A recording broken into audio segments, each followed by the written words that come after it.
Radio ശ്രദ്ധയിലേക്ക് എല്ലാവർക്കും വിനീതമായ സ്വാഗതം. ഇന്ന് നമുക്ക് വിശിഷ്ടാതിഥിയായി ലഭിച്ചിരിക്കുന്നത് അതീവ സമർത്ഥയായ ഒരു ബിസിനസ് വനിതയാണ് റാണി മോഹൻദാസ് മാം. മാമിനെ കുറിച്ച് പറയുകയാണെങ്കിൽ ടൂറിസം, ഫാർമസ്യൂട്ടിക്കൽസ് എന്നീ മേഖലകളിൽ ചുവടുറപ്പിച്ചിട്ടുള്ള ഒരു വ്യക്തിയാണ്. അതുമാത്രമല്ല, ട്രസ്റ്റിന് കീഴിലുള്ള വിദ്യാഭ്യാസ സ്ഥാപനങ്ങളുടെ നല്ല നടത്തിപ്പിന് മാഡത്തിൻ്റെ മാനേജ്മെൻറ്റ് നേതൃപരമായ കഴിവുകൾ ഒരു വലിയ പങ്ക് തന്നെ വഹിക്കുന്നുണ്ട്. ടോക്ക് ഷോയിലേക്ക് സ്വാഗതം മാം. നമസ്കാരം മാം. മാമിനെ സംബന്ധിച്ച് ഒന്ന് രണ്ട് കാര്യങ്ങൾ അറിഞ്ഞാൽ കൊള്ളാമെന്നുണ്ട്. മാം, ആദ്യം തന്നെ മോഹൻദാസ് പോലെയുള്ള ഒരു ഉന്നത വിദ്യാഭ്യാസ സ്ഥാപനത്തിൻ്റെ അമരക്കാരിൽ ഒരാളാവാൻ മാഡത്തെ പ്രേരിപ്പിച്ച സാഹചര്യം എന്താണ്? ഒന്ന് വിശദീകരിക്കാമോ? To be very frank, I was thrown into that. I didn't choose it, by myself. It was not out of choice, but my husband, who is in business, he's got very varied interests, and he was 24 hours busy. We got married in 1979. Ever since, I have never seen him except for the meals or when he comes home very late after his tiring work, and of course when we travel. We do lot of temple trips, and also person being so, and that time it was a one-man show sort of. He's a self-made man, and of course his parents, my parents, our family, and on the whole was very supportive. But when I became his better half, and initially I was just a homemaker. Just a homemaker. That doesn't mean that homemaking is a below the dignity thing or nothing like that. I was into the full family thing, like having 5 children and looking after the elders and looking after our relatives and all that. Suddenly he comes up with this thing of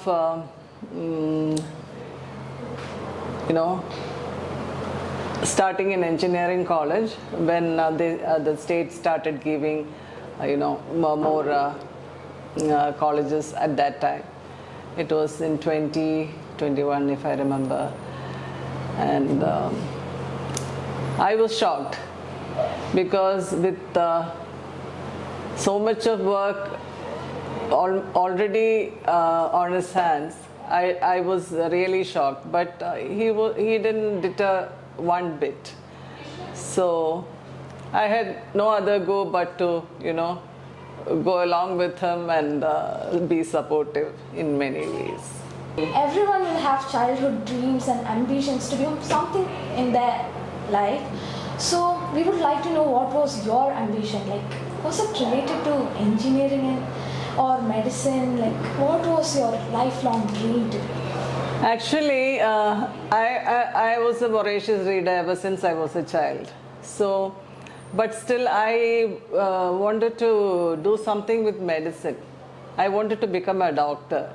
But my father, who is an educationist himself, he wasn't too keen on me being a professional person because his wife, that is my mother, was working all her life. So he always felt that she wasn't giving enough time to the family.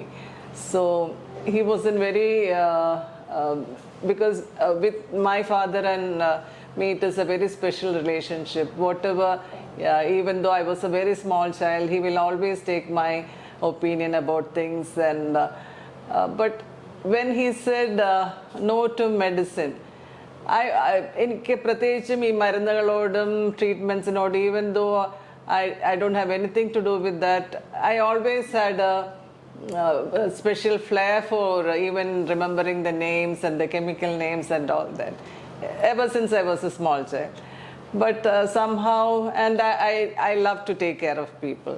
That was my prime. Even when I was lying down after delivery and all that, I used to ask that college hospital management, later on, will you give me some sort of a job to look after the newborns? That was my thing. But anyway, that didn't happen. I took literature and I continued my studies. And but still, I always loved this profession, especially teaching and medicine, which is the most, I am not degrading any other professions, but I always thought this was the most noble profession which could be of great, good to the, the whole human. So that was my but I don't regret anything, because whatever I was given, God has given me, He gave me so many chances. So that also my wish was fulfilled in one way or the another, because when my parents became sick, I became their bystander. My even elderly people and many people, even I don't have any thing to do with them, I used to take care of them. Then the children, all of them, I used to look after them. Each time, even when they have a little cold or something, your mother turns to be a doctor. So in many other ways I fulfill that wish in me. So have you ever felt like giving up in life, or have you ever felt so lost that it was hard for you to get up?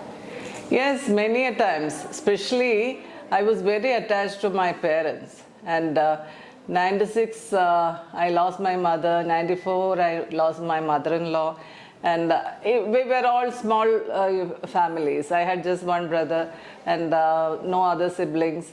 My father had no siblings.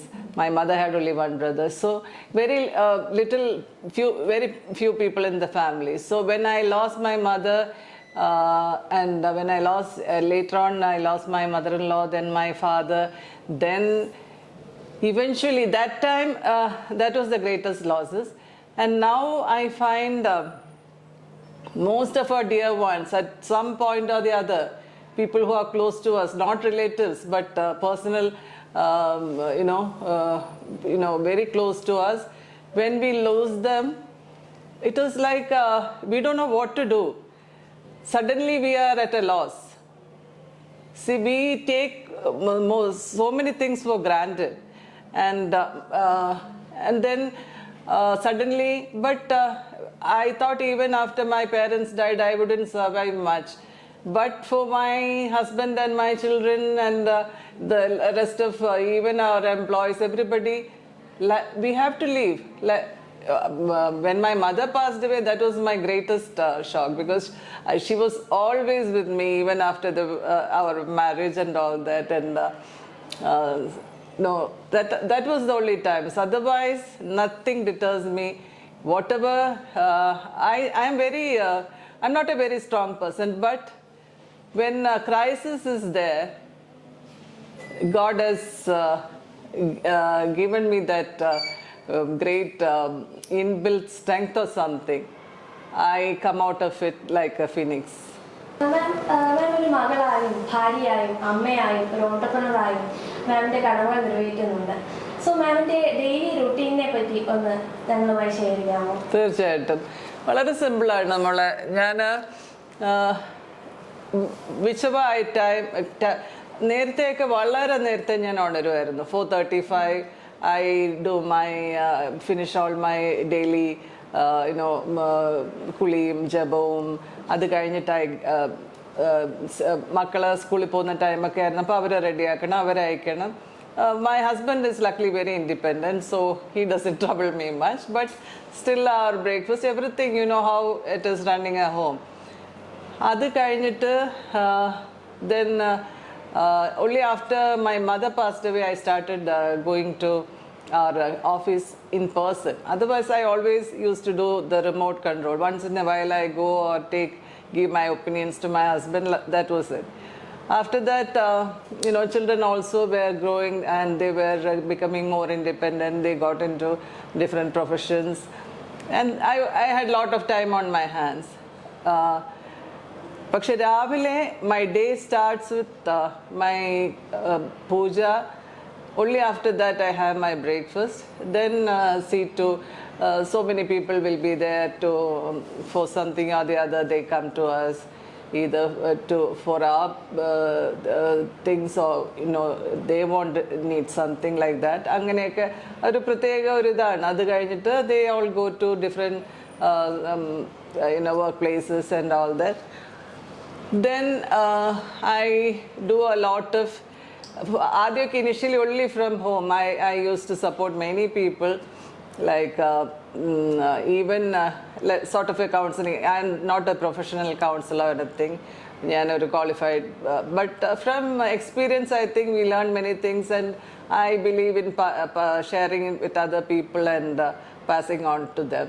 So that way also I have done I think God has given me that chance to, solve so many people's problems and give them some relief in their life. Then I read a lot. Then I love watching movies. Then after my 5th delivery, I had put on weight. I started playing shuttle. I was never a physically active person, but after that I started playing shuttle, and 4 o'clock means it's my shuttle time. So I love to, even now I try and maintain that thing, and in between so many phone calls and coordinating things, and now children are in different places, so it becomes all the more difficult, because keeping in touch with them, and you have to, and not only them, and luckily നമ്മുടെ you say ഇവിടെ ഒരു വര വരച്ചിട്ടില്ലേ, അവിടെ ഉണ്ടായിരിക്കണം. Apart from my 5 children, 4 of them are married, 4 daughter-in-laws and 5 grandchildren.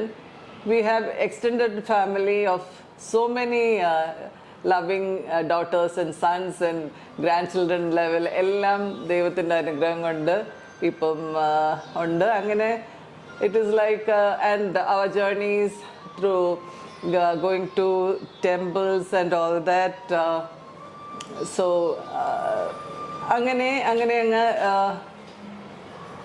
ആ ഒരു എന്താ പറയണ്ടേ, and sometimes once in a while we take a family trip or something, all of us.